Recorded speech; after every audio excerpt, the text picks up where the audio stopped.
Hello, everyone. As I previously mentioned in my autobiographical speech, my sisters and I lost our mom 5 years ago. My youngest sisters were 9 and 6 at the time. They went to school thinking mommy was still asleep, not knowing it would be the last time they went to school with a normal day.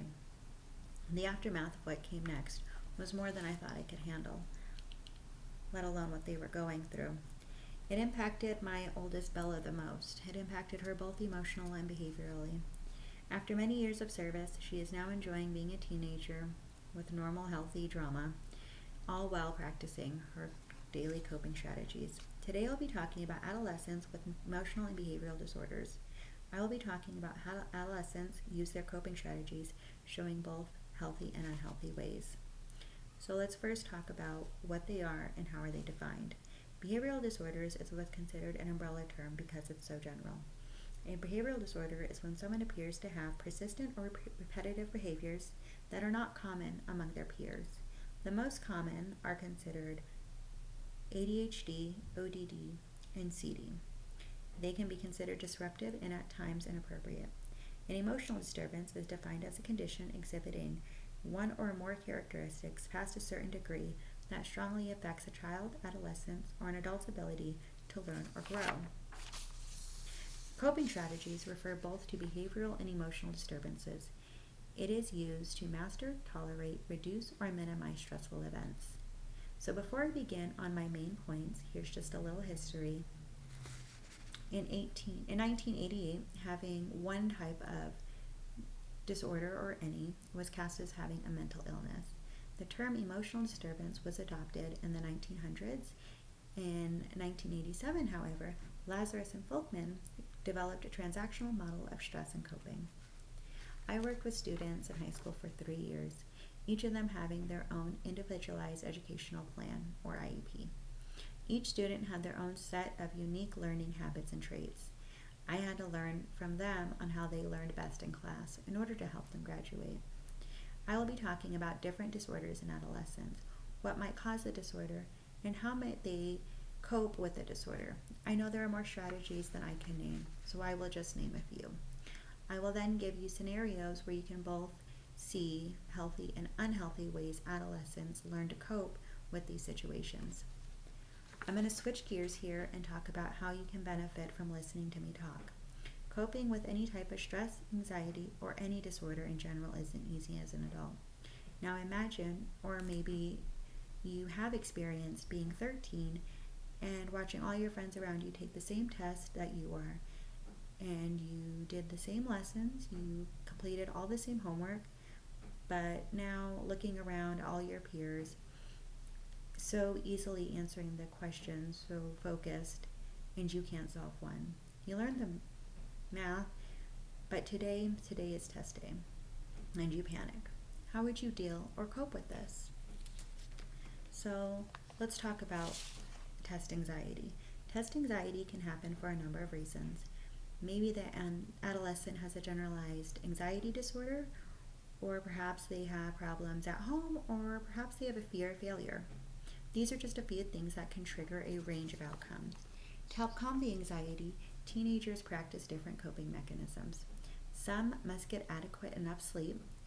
Others study more than need be. For some, the only way to focus is to take the test away from their peers in another room. Now let's talk about another disorder adolescents might go through, what can be possible triggers, and how one might cope with it. Depression can be from many different situations for many different reasons. A teenager can become depressed after moving to a new school, losing friends because of their interests, academic expectation, family losses, or even puberty and how their body changes. There is no one way to cope with depression. Everyone must find what works for them. However, here are a few examples of some teenagers use when dealing with depression. They might do daily exercise routine, practice daily breathing exercises, go to a support group, or even find it comforting just to write down in a journal and vent. The last disorder I want to talk about is eating disorders among teenagers. It can happen in both boys and girls. Teenagers are often pressured by celebrities and fake magazines that they feel they need to lose weight in order to be pretty. Some may look to their best friend because their friends wear pants 2 sizes smaller than them. Some might just do it because they're trying to deal with other disorders such as anxiety or depression. When a teenager is trying to overcome their eating disorder, they might practice self-care, learn a new hobby, read positive affirmations, or they might even practice mindfulness. These are just a few coping mechanisms that adolescents might do to overcome their disorder. So let's use these disorders, test anxiety, depression, and eating disorders, and talk about healthy versus unhealthy ways of coping. The first way, again, the example I'm using is teenagers taking tests and not knowing how to solve the problem. Unhealthy ways could be that they just take the test and guess at it. They tell themselves that they're not ready for the test. They go in feeling as if they already failed, or they simply get up and they walk out. Some healthy coping mechanisms that they could practice is to ask the teacher to take the test in another room, away from their classmates, prepare as much as possible, and take deep breaths. Create a practice test ahead of time. Remind themselves that their whole life doesn't depend on this one test, and to stay positive. If they need to leave the room, they could always ask to go to the bathroom or get a drink of water, get away, take a deep breath, come back, and try again. My second scenario I want to talk about is depression. Being so young and being at school, watching everyone belong to a clique, watching everyone make plans, all along, the adolescent goes from class to class until the end of the day when the last bell rings and it's time to go home. Some unhealthy ways that they could cope with this is to go straight home and always be constantly sad or angry. They feel unworthy or they blame themselves, saying it's my fault, I'm a failure. Have negative feelings or thoughts saying I can't do this, life is just not worth living. Some even cause self-harm, cutting, burning, scratching. So how can one change from unhealthy to healthy?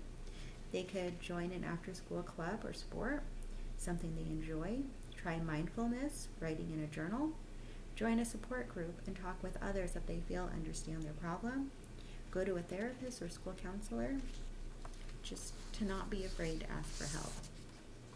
My last scenario I want to talk about is eating disorders. A teenager who is the only one who isn't as skinny as her friends and feels pressured to lose weight. So unhealthy ways that they could deal with this is they only eat certain amount of foods, if any at all. They'll disappear immediately after eating, wear baggy clothes or baggy sweatshirts. They'll force themselves to throw up, constantly talk about being fat or ugly, or always comparing themselves to someone they feel is skinnier or prettier. So healthy ways to deal with it is to make foods that are enjoyable, take deep breaths, try mindfulness, learn to love themselves, just throw away the baggy clothes and the sweatshirts, distract themselves when being triggered by listening to music or learning a new hobby.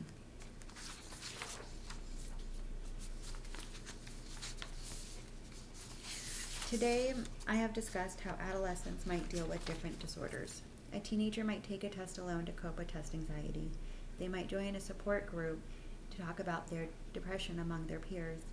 They might even learn a new hobby to overcome eating disorders. Captain Jack Sparrow once said, "The problem is not the problem. The problem is your attitude about the problem." It isn't anyone's fault they might have developed some disorder, but it's up to them if they want to overcome the disorder and live a better life. Understanding what can cause a disorder to develop and how one might deal with it can help younger generations not feel like they have to deal with it alone. Instead, they might be more willing to talk about it and even come up with coping mechanisms of their own. Thank you for listening to me. I hope I have kept your interest and that you learned something new. I look forward to learning something new from all of you. Thank you. Good night.